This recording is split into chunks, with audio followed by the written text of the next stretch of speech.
señorita presidenta. Con respecto a lo oralizado por mi colega, la señorita representante del Ministerio Público, debo señalar que textualmente no ha contestado los motivos por los cuales la excepción debería de ser declarada infundada. La defensa, puntualmente, de Fiscalía es indicar de que pasó finalmente el control, la debida etapa, y este momento no es el crucial para definir. Por el contrario, nosotros el día de hoy, su señoría, hemos presentado argumentos sólidos. Si la imputación, para empezar, son 3 puntos, si la imputación es que el señor expresidente cometió este delito de asesinato con el agravante de alevosía, de acuerdo a toda la narrativa fáctica y jurídica que hemos presentado, su señoría, que no voy a detenerme a leer porque serían extenso, ¿cómo es el supuesto legal? ¿Cómo se podría dar para entender que el señor expresidente ordenó específicamente direccionar este agravante?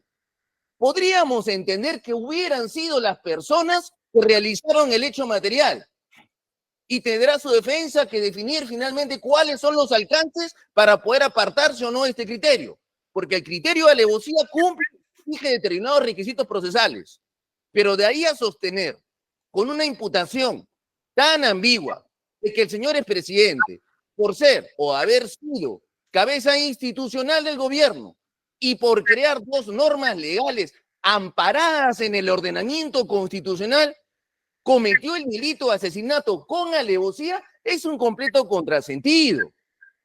No solamente porque no tiene forma y ningún elemento de convicción este dictamen fiscal, no lo tenemos, su señoría. Por eso es que nosotros de manera reiterativa y en atención ya a lo que usted nos dijo, habíamos cuestionado la necesidad de una imputación necesaria.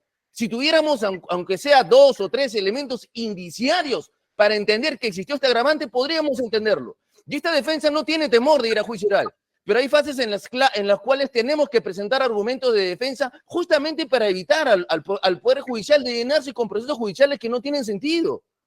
Yo no digo que no se tenga que investigar, señoría. El derecho a la verdad es completamente entendible y de alcance internacional, pero no por postular este derecho, como lo señala la señorita representante del Ministerio Público, podemos imputar por imputar.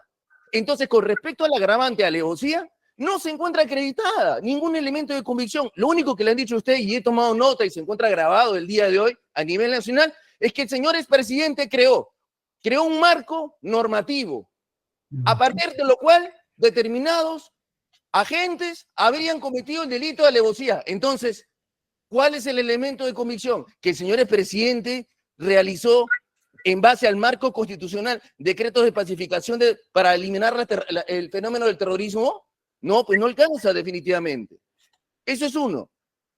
Con respecto a lo señalado por el delito de lesa humanidad, hemos ido y también diversas defensas a lo largo de este proceso, porque este proceso se ha llevado excelentemente bien. Pero tenemos que advertir, lógicamente, una imputación gaseosa con respecto al tema de lesa humanidad. No estamos diciendo que estas personas no hayan sido inocentes. Estas personas han sido inocentes, evidentemente. ¿Quién no va a sentir que estas personas, campesinos humildes, hayan sido afectados? Definitivamente, claro que sí. Nadie tiene derecho a matar a las personas de esa forma, pero de ahí a imputar el crimen de lesa humanidad al señor expresidente sin contar con un solo elemento de convicción, más que sostener de manera gaseosa, y lo voy a leer en 2 párrafos porque este es el dictamen acusatorio que tenemos.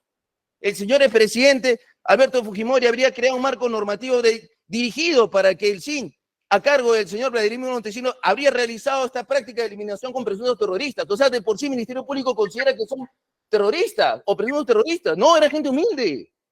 Pero no podemos sostener la imputación de lesa humanidad, uno, a nivel jurídico, porque no estábamos en un contexto propiamente de exterminio, desaparición forzosa. No, no está detallado. Y lo más importante, señoría, ningún elemento de convicción sólido para poder mantener ello. Y lo tercero, con respecto a lo señalado por mi colega, la señorita procuradora, entiendo, que reforzó la tesis del Ministerio Público, pues lo que tengo que decir con respecto en este momento, señoría, es gracias, porque a usted le ha dicho, básicamente, que mi excepción debería ser declarada infundada. ¿Y por qué? Porque existió violación sistemática de derechos humanos. ¿Cuál, su señoría? No le he dicho ninguna. ¿En qué momento? Porque le he dicho a usted, existieron políticas arbitrarias de detención. Tampoco le ha dicho en qué momento. Y lo más importante, y quisiera entender que no se trata de inducir error a su judicatura, sino que es un error de conocimiento legal. Cita usted un pronunciamiento del Tribunal Constitucional donde se hace referencia, donde haría referencia a que mi sección debería ser declarada infundada, y eso no es así. Esa sentencia del Tribunal Constitucional, y está grabada el día de hoy, sirvió para que un miembro del denominado Grupo Colina cuestionara finalmente por habeas corpus su liberación, que nada tiene que ver con la vinculación de autoridad inmediata o lesa humanidad aplicable al señor expresidente. Entonces, citar por citar una norma del Tribunal Constitucional de esta forma tan equivocada, quisiera entender que no se trata de inducir error, sino de un desconocimiento total de la normativa del Tribunal Constitucional. Para finalizar, concuerdo con el señor procurador del Ministerio de Defensa, donde hace referencia ya en extenso todo lo que hemos postulado, no se ha detallado de manera clara, fehaciente, los verlos rectores de por qué se considera lesa humanidad del día de hoy.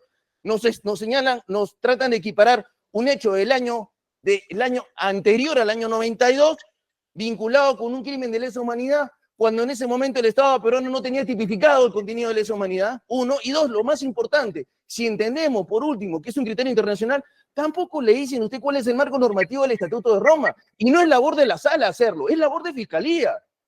Por eso cuestionamos en todo momento que Fiscalía lea y lea un dictamen acusatorio que está equivocado, porque el día de hoy es para que ustedes, señores dignos magistrados, tengan la oportunidad de obtener elementos de comisión para resolver.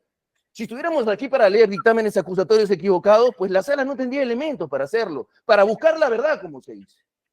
Por todo lo expuesto, señores magistrados, y obedeciendo un criterio de justicia, solicitamos que se declare fundada en todo sentido nuestra sección. Muchas gracias.